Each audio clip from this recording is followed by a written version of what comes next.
去刘府打探完了情况，魏无羡站在红红火火的朱漆大门口，往左右两头趾高气昂的石狮子脑袋上分别拍了一掌，便慢悠悠地溜达回客栈了。这一路上，蓝忘机不方便抛头露面，跑腿的差事便都交由他去做，倒正好称了他心意。早在上辈子，魏无羡就想像现在这样，借着查案之名，一路不疾不徐，四处游历。渭水一带山清水秀，四季分明，魏无羡越看越是中意，甚至想在这附近找座少经开垦的深山，占块地盖座小房子。魏无羡回到客栈，蓝忘机房门紧闭。蓝忘机的生活极其规律，即便是在外夜猎，每日打坐、弹琴、练剑，也按部就班，从不落下。见他关着门，魏无羡知道他应当是在打坐静修，便下楼去吃了些东西填肚子。算准时间再上去时，房门已经敞开了。进了门，魏无羡将此趟刘府之行所获告知于蓝忘机。他这次前去，假装自己是当地居民，家中闹了鬼。前来迎接他的是个门生，一副年纪轻轻、不经世事的模样。魏无羡故意把案情讲得离奇了一些，他明显就招架不住了，半天支吾不出一句话。魏无羡顺水推舟，要求他去通报家主。门生一开始还顾左右而言他，一番逼问后，终于交了底。柳宗主已经很久没回来了。听到这里，蓝忘机问：从何时起？魏无羡道：兰陵清谈会后，柳宗主带着一帮人马驱车前去清谈会，之后一行人都没有回来。蓝忘机闻言，缓缓蹙起了眉。魏阳至兰陵，遇见不过1个时辰，为何要驱车往返？我也好奇这个问题，不过我听说那位柳宗主一贯是个场面人，敛方尊又对他有提携之恩，因而每次金陵台有什么盛会，他总要弄出很大的排场。蓝忘机不言，眉头锁得更深了几分。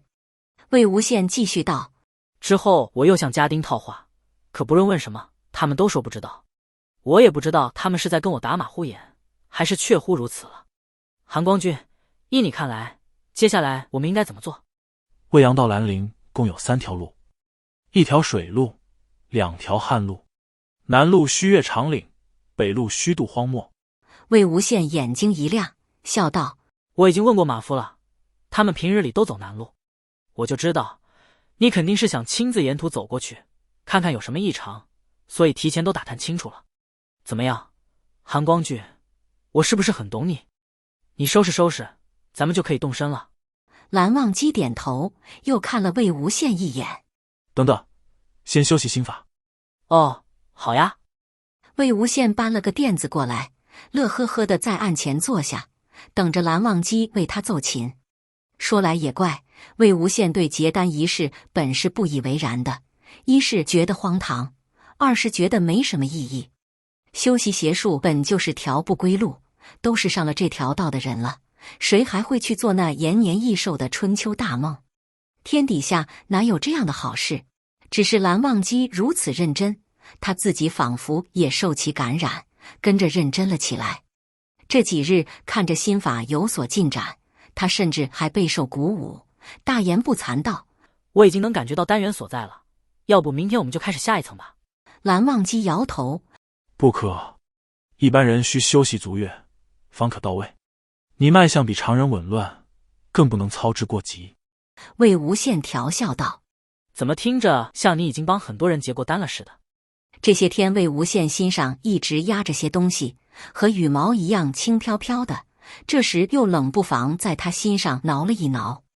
他看着蓝忘机低眉奏琴的模样，一张脸如冰似雪，明明该是拒人于千里之外的，却又有种难以言喻的力量吸引着他的身子，不由自主地凑了过去。他轻声问：为什么啊？蓝忘机抬起眼皮，眉头稍攒。魏无羡继续道：人人都对鬼道喊打喊杀，都说修鬼道之人罪大恶极，该遭天打雷劈，你却帮他们修习心法，为什么啊？蓝忘机淡淡道：未曾戕害他人，就不至罪大恶极。魏无羡扁了扁嘴：半晌，又开口道：“那夷陵老祖呢？”蓝忘机瞳孔骤然一缩，魏无羡追问道：“他可是罪大恶极之人。”他紧紧盯着蓝忘机的眼睛。半晌，蓝忘机答道：“他不是。”“可他杀了这么多。”“他不是。”蓝忘机打断。魏无羡眨巴眨巴眼，将身下坐垫移向蓝忘机，微微俯身，想要将他那张低垂的脸看得更真切些。“韩光君，你好像很了解他的样子，那他究竟是个怎样的人啊？我虽是学了他不少法术，却始终不算是真的认识他。你见过他，跟他说过话，你肯定知道他是怎样的吧？”蓝忘机抬起头，与他目光交错，嘴角簌簌颤抖。魏无羡趁机追问：“韩光君，你祭奠的那位故人，是不是就是他？”蓝忘机双目大睁，一向稳若磐石的神色此刻也失了稳。平日里魏无羡对他总是有诸多不敢问，可他现在算是看明白了，若是不问，以蓝忘机这性子，必然是什么都不会往外透露的。借着头脑发热的劲，魏无羡把心一横，索性脱口而出道：“你喜欢的那个人就是他，对不对？”闻言，蓝忘机眼底顿时变得通红。这般目眦尽裂的模样出现在蓝忘机脸上，按理说该叫人胆颤，可魏无羡却毫无怯意，一门心思都在那个问题的答案上。